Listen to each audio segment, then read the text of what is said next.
Hey guys! So welcome back to Mean Wonders. Sorry for the towel and like the weird setting. I'm sitting in my living room on my yoga mat folding my laundry, and I just thought that I would film this video because this is what Sundays are comprised of, and I've watched all of the booktube videos that went up within the past 24 hours. I watched booktuber shoutouts.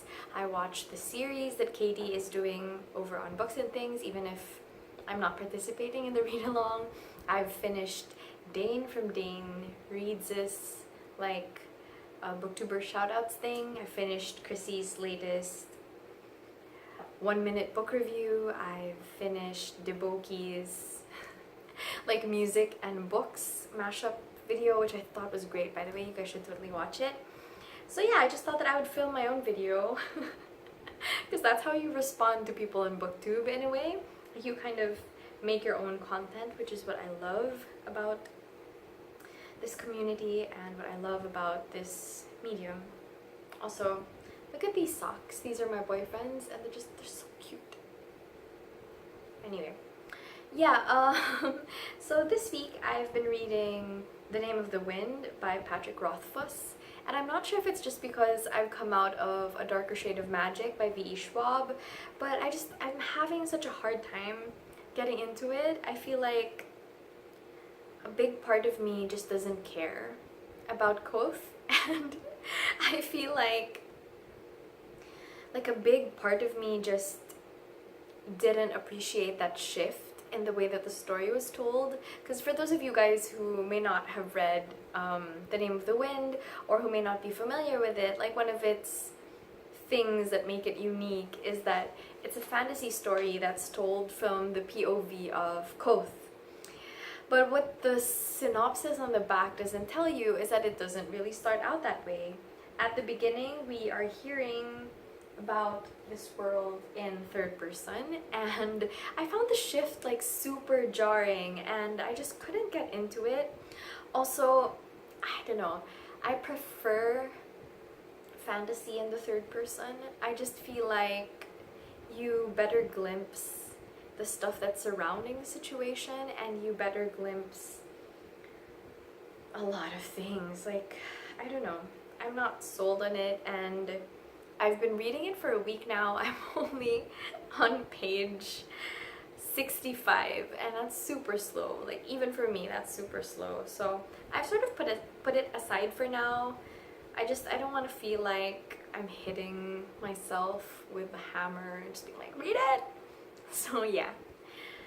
I'm thinking of picking up Little Fires Everywhere instead, because before I started reading or like attempting to read The Name of the Wind, what I was reading was Jazz by Toni Morrison. That's the last book that I finished this month, or the last novel rather that I finished this month. The last book that I finished was Divinity School, which was a book given to me by Angelica from Angelica Kofer.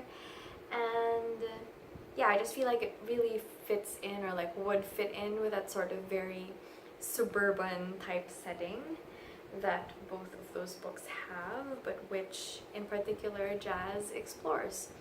So yeah, I feel like it would be a good sort of modern counterpart, because Jazz was written like a really long time ago and it's set in the 1920s. So yeah, I feel like that would be really, really refreshing. And speaking of Divinity School and stuff, I thought that I would talk a little bit about tarot reading and just how I use tarot reading in my everyday life. I realize I never ever talk about that on here, and I guess a big reason why I've sort of been subconsciously avoiding talking about that is just because it's such a weird thing to talk about on the internet, especially on BookTube, and especially if you are kind of a skeptic about everything else. So yeah, before I start talking about this, I just want to say that this is just how I view it, and the way that other people view it could be very, very different. Like, I know a lot of people who are very much into like, I don't know how to say it, but like the more literal spiritual meaning of these things, whereas the way that I view it is more as a psychological tool to help you verbalize and sort of face things that you wouldn't be able to face normally. And yeah, I've been using it as a tool for reflection and like self therapy, if that makes sense, for a couple of years now. I initially got into tarot, not tarot reading. I've only started reading for myself this year because my roommates moved out and there was no one left to read for me. But I got into sort of being read for by people a couple of years ago when my dad died. The reason for that was just that my roommate was getting into it at the time, and she read my cards and the death card kept on popping up. Now, if you guys aren't familiar with tarot, then I will say that like the most common caveat that they make about the death card is that it's not always about literal death. Often it's about a transition in your life or like going into a new phase in your life. But the thing that I have to say is the way that tarot cards function, I find, is a lot like poetry, where for something to work on a metaphorical level, a symbolic level, it first has to work on a literal level. And so I don't think you can discount death ever when the death card comes up. So yeah, it was literal death in that case, so that sucked. But anyway, that happened like 2 weeks before my dad died, and I remember that, well, my dad had been sick for a while then. He had like a heart condition, and he hadn't been well for a couple of years, so I was kind of used to the whole hospital thing, and I was kind of used to him surviving those hospital visits. It's really hot in the Philippines, so it's sort of stroke-friendly weather. Yeah, so when my sister told me that my dad was in the hospital, I didn't think to go home because I just thought that it was another one of those visits. So when I got there, my dad was already intubated, and yeah, it was really sad for me. And after that, I was sort of thinking about it and about how if I'd sort of listened to that reading, or if I listened to that sort of impulse of mine to think that, oh, okay, like this might mean something, then I feel like I could have gone home. And I guess that's the part where all of this hippy-dippy shit sort of kind of has to come in, because there's no way to explain, I guess, that part of it. But I'm up for mysteries, you know, I'm up for there being things in life that we can't quite figure out on our own. It's allowed, even if you're an atheist, even if you don't believe in a like guy sitting in the sky judging everyone, right? I think we're allowed to have a little faith, have a little playfulness. So yeah, this year I've gotten into reading tarot for myself and for my friends because I moved in with my boyfriend actually, and yeah, so my roommates weren't here to read my cards for me, and I realized just how much of tarot reading I sort of incorporated into my daily life. Yeah, it's very interesting. It really makes you face like difficult truths about yourself, which is what I appreciate most about it, because I'm the kind of person who, if I can run away from it, I most probably will. And it's been really helpful for me as well, I guess, like going into reading tarot, because I know how it feels to have my cards read. So so yeah, it's just it's been a wild ride, and there's a lot of stuff that I'm really nervous for, like submissions and things like that. And it's funny actually, because just when I gave up YouTube last March, like toward the end of March, after doing that, I did a small tarot reading for myself, and there's a spread that I like to do, which is like 5 cards. It just helps you flesh out a certain situation. And usually you'll find with these things that there is a story, which I guess is why I like it, because at the end of the day, like whatever it is, whether it's like divination, the grim, or it's a sort of psych thing, you can't deny that it is storytelling. And I really, really gravitate toward that. So anyway, it was interesting because, oh yeah, if you guys want me to do like videos talking about sort of the different suits and like arcana, major arcana, minor arcana stuff, then let me know, because I'd be very interested to talk about that some more. So anyway, as I was saying, I lost my train of thought. As I was saying about tarot reading and storytelling and booktube, I did a spread for it, and it was funny because like there were so many cards for like walking away from something, and then toward the end there was the Queen of Cups, who was sort of the queen of the suit of emotions, and after that there was a card for sort of going back to something, and I sort of didn't trust it at first because I was like, I'm sold, I'm quitting, I'm so done with this. And then yeah, here I am. Sure enough, like after coming to terms with how I felt, I ended up coming back. So that's very, very interesting. Is it predictive? Is it sort of the kind of thing that you subconsciously absorb, so you work to achieve that, which is kind of a theory that I lean toward the most. Anyway, if it works, it works. Yeah, so today, I guess, because it's Sunday, and I finished folding everything, yay. Because it's Sunday and it's folding stuff time, I thought I would share with you guys like 2 cards that I pulled for myself today. My friend Francine, who is one of the people that I run Project October with, I say run, I really mean put out zines and stuff with, she is sort of my tarot buddy. Like we talk about tarot readings a lot because we've both sort of gravitated toward it as sort of a Jungian kind of psychological tool, I guess. And she taught me the spread, which was like 1 card for what you want and another card for what you need.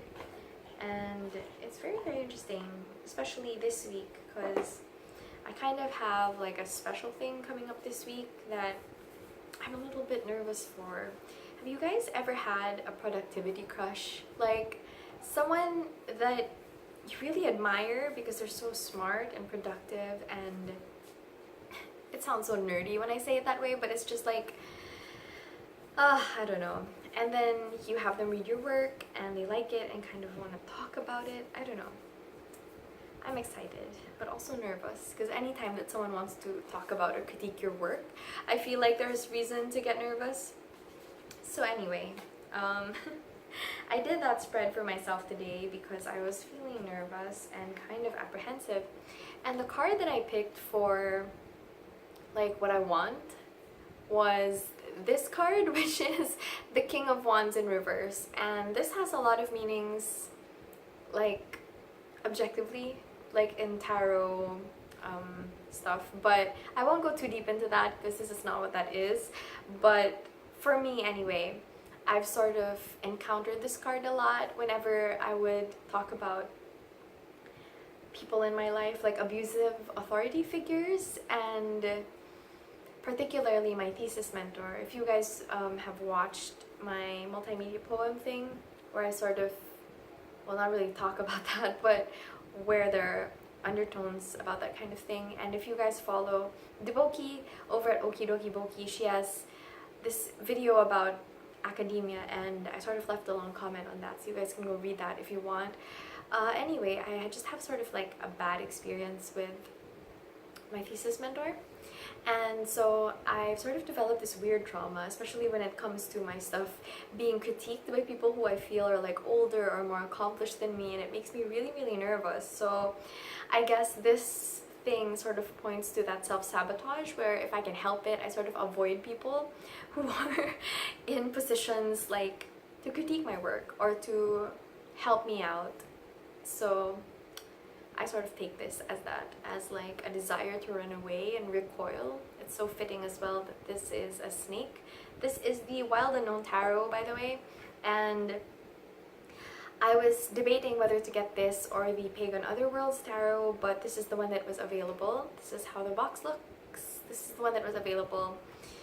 at my bookstore, and Angelica from Angelica Kofer, who also is very into tarot, sort of recommended it to me, so I thought that would be like a good choice to get because someone already said it and I really like it. I'm having a really good time like reading with it.